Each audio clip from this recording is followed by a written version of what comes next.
안녕하세요. 제11강 공간과 시간의 인식론 강의를 시작하도록 하겠습니다. 저는 경북대학교 철학과의 문장수입니다. 본 연구는 2021년 대한민국 교육부와 한국연구재단의 지원을 받아 수행된 연구임을 밝힙니다. 이번 시간에는 데카르트의 시공간 이론에 대해 살펴보겠습니다. 데카르트의 이론은 근대의 기계론적 사고, 모델의 중요한 출발점이 됩니다. 르네 데카르트는 1596년부터 1650년까지 활동했던 철학자입니다. 먼저 데카르트의 공간 개념에 대해 알아보겠습니다. 데카르트는 공간이 곧 물질이라고 보았습니다. 그에게 물질의 본질은 기하학적인 연장, 즉 extension, 그 자체입니다. 이는 두 가지 중요한 결론으로 이어지는데요. 첫째, 진공은 존재할 수 없습니다. 연장이 있는 곳에는 반드시 물질이 존재하므로 빈 공간은 불가능하다는 것이죠. 둘째, 공간은 무한하게 분할될 수 있습니다. 공간이 기하학적 본질을 가지므로 더 이상 쪼갤 수 없는 최소 단위인 원자란 존재하지 않는다고 보았습니다. 다음은 시간 개념입니다. 데카르트는 시간을 크게 세 가지 관점에서 설명합니다. 첫째, 지속 듀레이션입니다. 이는 사물이 존재를 유지하는 실제적인 속성으로 실체와 분리할 수 없다고 보았습니다. 둘째, 추상적 시간입니다. 우리가 서로 다른 지속을 비교하기 위해 마음속으로 설정한 측정의 척도가 바로 추상적 시간입니다. 마지막으로 연속적 창조 개념입니다. 데카르트는 신이 매 순간 우주를 재창조함으로써 시간의 흐름과 존재가 유지된다고 설명했습니다. 이어서 데카르트의 운동 법칙에 대해 살펴보겠습니다. 데카르트는 우주의 운동 총량이 신에 의해 일정하게 유지된다고 보며 이를 보존과 관성의 원리로 설명했습니다.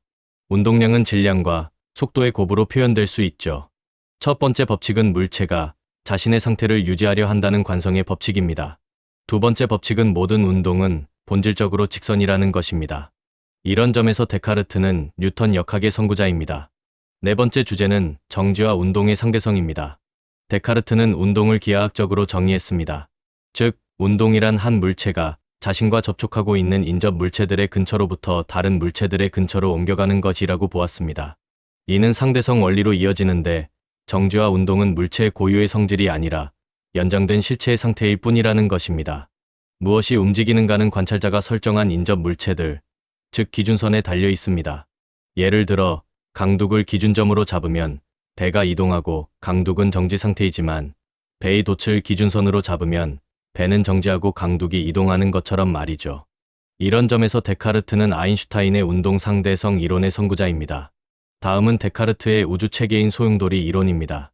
데카르트는 행성 운동과 중력을 충만된 우주의 소용돌이, 즉 보얼텍스 현상으로 설명했습니다. 그는 우주가 미세한 유체 입자들로 가득 차 소용돌이 치고 있으며 행성들은 태양 주변의 거대한 소용돌이에 휩쓸려 이동한다고 보았습니다. 중력 또한 원심력에 의해 밀려난 입자들이 물체를 중심 방향으로 밀어내는 압력으로 설명했죠. 이 이론은 뉴턴의 만유인력이 등장하기 전까지 근거리 작용만으로 우주의 모든 물리적 질서를 설명하려 한 가장 완벽한 체계로 평가받았습니다. 결론적으로 데카르트는 우주를 하나의 거대한 시계 장치로 이해했습니다. 자연은 마치 자동 인형과 같아서 우주는 정교하게 설계된 기계와 같으며 모든 자연 현상은 충돌과 접촉에 의한 물리적인 인과관계로 설명된다고 보았습니다. 이러한 기계론적 모델은 이후 뉴턴 역학이 탄생하는 결정적인 토대가 되었습니다. 오늘은 여기까지입니다. 강의를 들어주셔서 대단히 감사합니다.